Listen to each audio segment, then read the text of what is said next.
Borodino, Leipzig, Waterloo. As Napoleon's legions march, air choked with the bark of cannon and shot, between the fields from Spain to Russia soaked red, it slips unseen. The dead don't just lie there. The learned call it the bacterium. The map tears, cannons shred lines, countless battalions fall, and it only speeds the change. Armies become scraps overnight, bands of men with muskets and no orders. This premise of a fight for survival in a war-torn hellscape, it seemed familiar at face value, a shade of something that I already knew. And it was only after hours trudging through the mire or lost in labyrinthian catacombs that I realized this was something new and unknown entirely. And maybe more importantly, I was only seeing the surface level. It is 1815. The priests shout of God's wrath, swing crosses and swords to no avail, surgeons slice in to find only questions. Armies that once fought for crowns share one enemy now, and it's winning. Europe was a prize once. Now, it's a grave. This is the world after the end. This is hunger.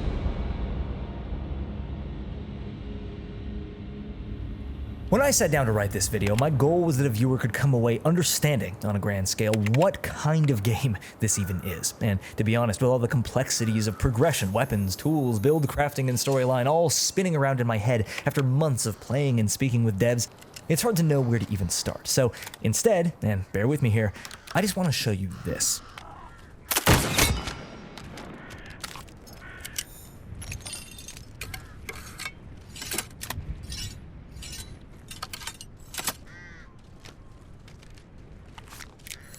This is the Louisville, one of the most powerful rifles in the game by damage, and I show you this because it's one of the first things that I was shown when I sat down with CEO and game director Maximilian Rea to get an overview of hunger. This is the moment that I went, oh, this game is different.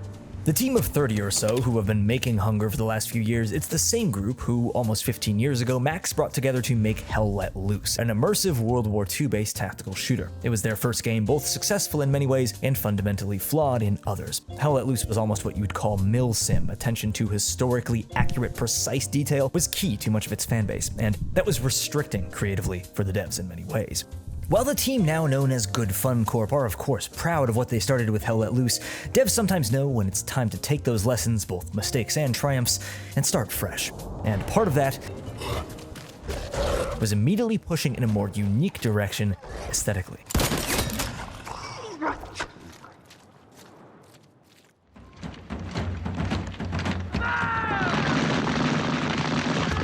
When Max and I were chatting about Hunger's influences in the arts, Baroque painting, films like The Duelists or Barry Lyndon, I brought up Alatriste, this relatively unknown Spanish language based on a true story flick that I randomly watched in college, and Max goes, oh, I've been trying to remember the name of that one. Alatriste is set in the 1600s, but the point is, we were on the same page.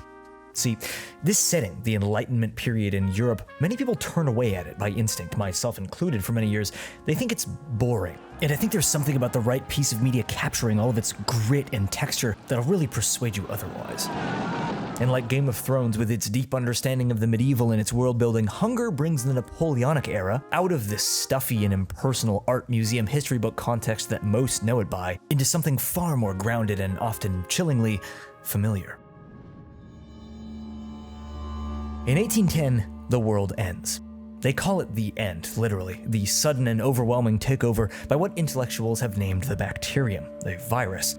The end came at a time of war, the battles, the sacking of villages, the disease and the rot, the mass movement of people across the European continent. The bacterium spreads among these like wildfire, turning the fallen into half-dead animals knowing only rage and ceaseless need to devour. The hunger.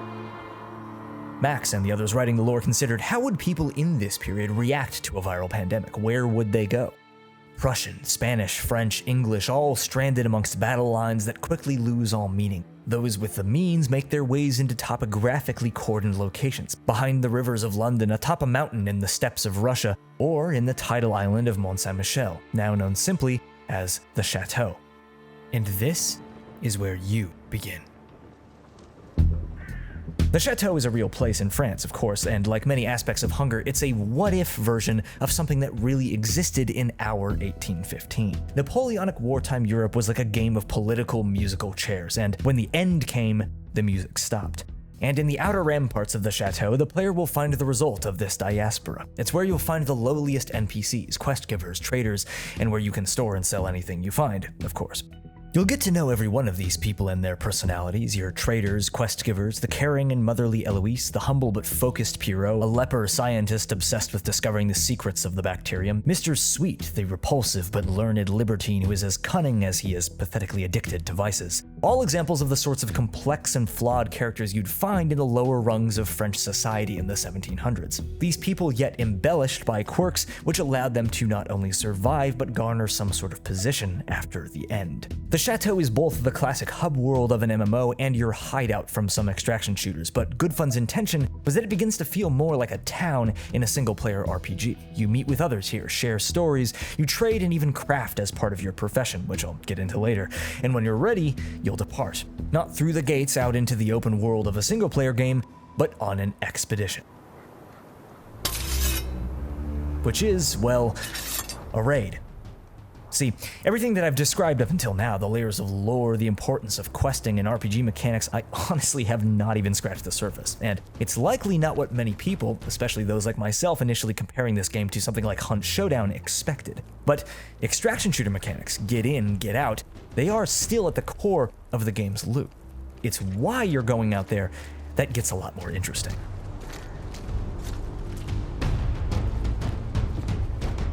Together this and that for traders, of course, and at first that was my impression. Oh great, I have to gather 5 eggs. It's the Salewa medkits all over again. If you know, you know.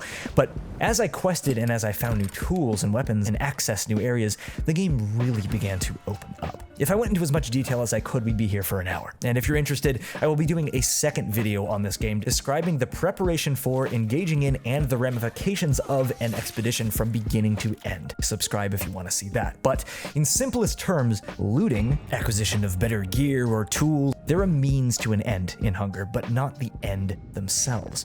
And no, not the end like the end in the game. You know what I mean. Okay, look at it this way. Hunger is an RPG in every sense of the word. The goal is progression. But unlike a game like Escape from Tarkov, it's progression in a non-linear nature. Every player character has abilities that assist them in survival or combat in some way. I've been mostly playing as Marie, a warrior nun. Press E to heal health over time, faster revive, and AoE heals for teammates, etc. But as you gain XP on expeditions, you'll gain points towards masteries, a skill tree, of which it will be impossible to truly fill up in a balanced way. You'll need to choose, and this is what the game is about.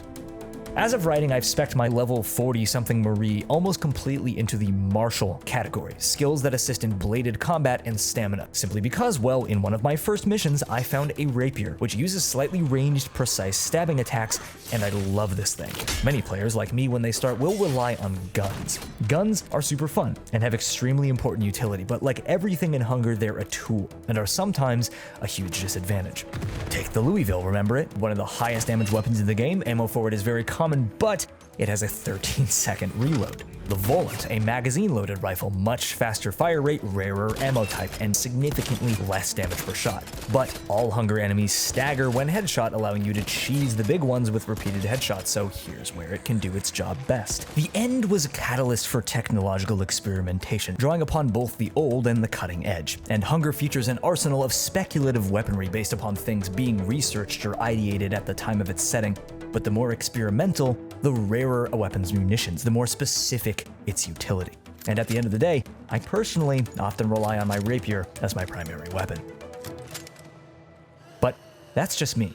And this is, from what I've heard, happens to most people as they start out. When you embark on your first expeditions, you'll feel like a fish out of water. The balloons which bring people to and from the mainland drop you off with nothing but a map. You must navigate by sight alone, and even hours in, getting lost is common. People will start timid, afraid to get close to the Hunger. They'll traverse wherever looks the most safe, they'll skirt around scooping up what they can, and scamper out alive. And as they learn, as they get curious, they'll realize they need to fight brutes or droolers if they want the spoils that lay behind them. And the more skills they acquire, the less stamina drain from blocking an attack, say, the ability to sprint or lunge with melee, or an increased search speed. They'll begin to see hunger less as a threat, but an opportunity, if not a risky one. See, every shot you fire, it's a beacon. A volley of 9 rapid-fire shots, that person might have just killed a brute, and they probably have something on them worth taking. And the yearning for more, to learn more, to loot more, to unlock more, that's the feeling that suddenly made this all click. The more that I quested, looted, the more keys I found that brought me to places I'd never seen before, the more that I realized that each piece of what seemed like thousands of varieties of rubbish actually had purpose through the crafting system. The first time that I found a cosmetic skin in-game, but for a weapon I didn't yet have. It all made me realize how much left I had to explore. And the further I made it through questlines, what started as routine searches for a lost rider or a tin of opium in the dungeon of a fort, it began to give me this creeping sensation. The more that I understood this world, the more unsettling it was. I began to notice things, that these people aren't dead. Somewhat like the virus in 28 Days Later, there's horrifyingly some part of them that is still aware of who they once were.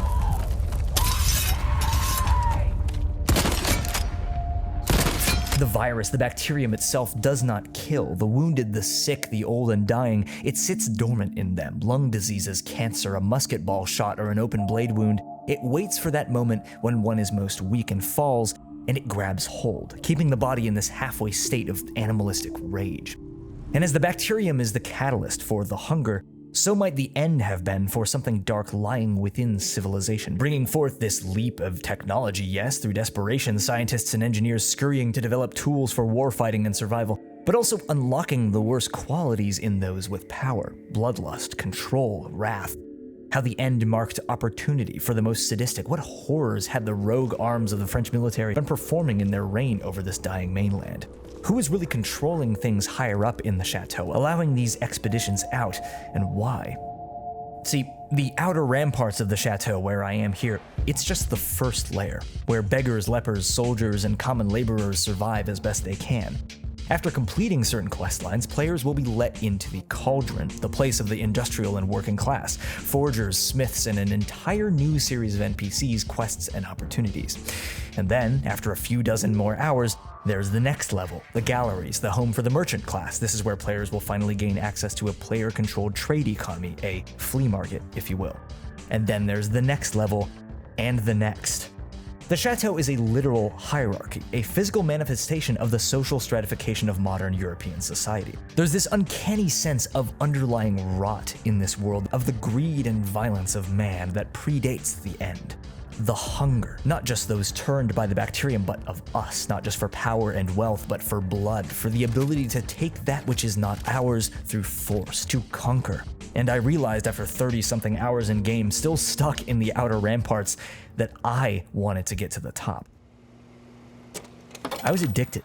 And I say that as wholeheartedly as I can. And I feel, as I always have to state, I'm not a reviewer or a games journalist. I'm just a guy who talks about whatever I think is cool at any given moment. And I say as honestly as I can, this is one of the most complete, content-rich, ready-to-be-released early access experiences that I've played, especially considering the size of the team behind it, with a few caveats.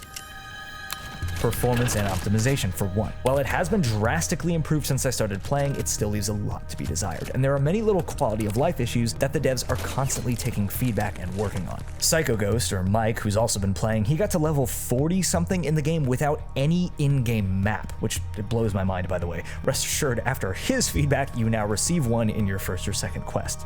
And by the way, while I have no qualms about doing sponsored content on games, I always state when I'm doing so very clearly, and Good Fun Corp has in no way compensated for or contracted me to work on or produce anything about their game in any way. Only after my experience with it did I make that choice myself. When I first started, probably my first 10 or so hours, my honest impression was skepticism. The gameplay was slow. I mean, yeah, slow in a really intentional, cool way, but slow. I had gone into meetings with Max honestly hoping that this game was a sort of 18th century copycat of Hunt Showdown, one of my favorite games. And the RPG mechanics, the build crafting, it all felt like a lot. I just kind of wanted fast-paced PvP, I wanted crisp, snappy gameplay. But it was when I found myself logging in one day to just do one more expedition late at night, looking up at the chateau, wanting to know so bad the feeling of crossing that bridge, that I realized the simple, obvious, brilliant thing that Hunger had over so many other games like this that I've tested. Intention. Everything has a purpose. Despite what they may seem at the start, no items exist in the game just to be shiny. All the pieces are connected. Every item is curated for its relevancy to the period. Everything is placed bespoke. You find things where you think you should. Every line is written by the devs carefully and with love. Often by Max himself, by the way. You find a cosmetic skin in-game you need to extract with it. You then need to learn the recipe for it in the chateau. You now need to go find the materials to craft that cosmetic, and then it's yours forever. And at 30 hours, I was getting that incredibly rewarding sense of, oh my god, I get it now, I think I know what I'm doing, that can take hundreds of hours in a game like Escape from Tarkov. Completing your objectives, questing, ranking up your character, speccing out a build, everything brings you back out into the world as often as possible. Every mechanic supports players exploring, fighting, looting, or just surviving and feeling rewarded for doing so. From what Max tells me, it should take even a somewhat experienced player over 100 hours of gameplay or so to get one character to the third level of the chateau, the trading galleries. There are 6 characters in this game. I asked Max very early on, as I do with every dev that I talk to, what their goal was. Why make Hunger?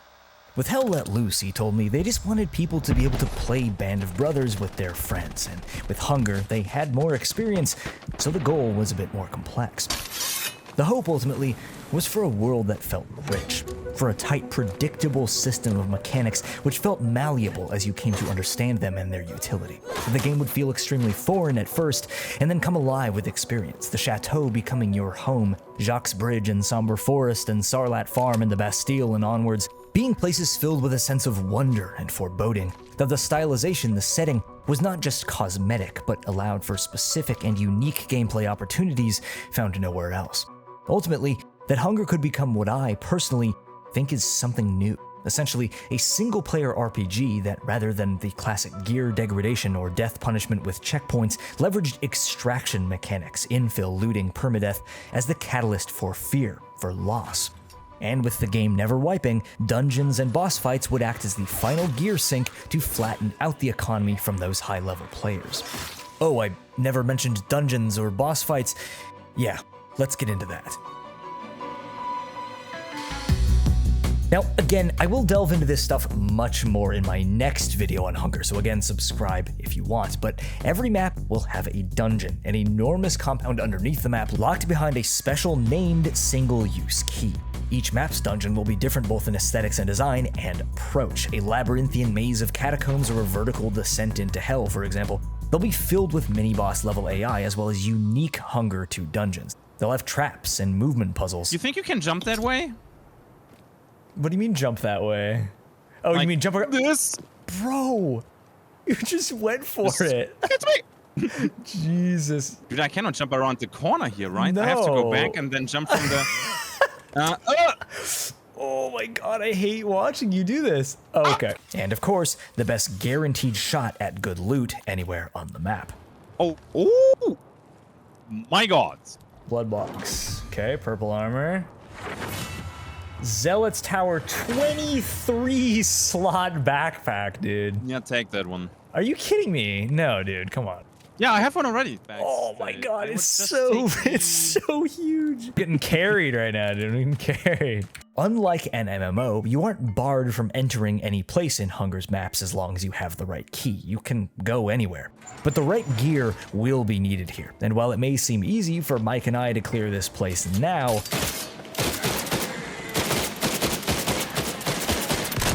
remember, we're basically playing this game in PvE. Throw even one other team in here, and it's a whole nother ballgame. The Hunger, especially these mini-bosses, are intentionally cheesable, but get distracted and make even a little mistake, and you will regret it.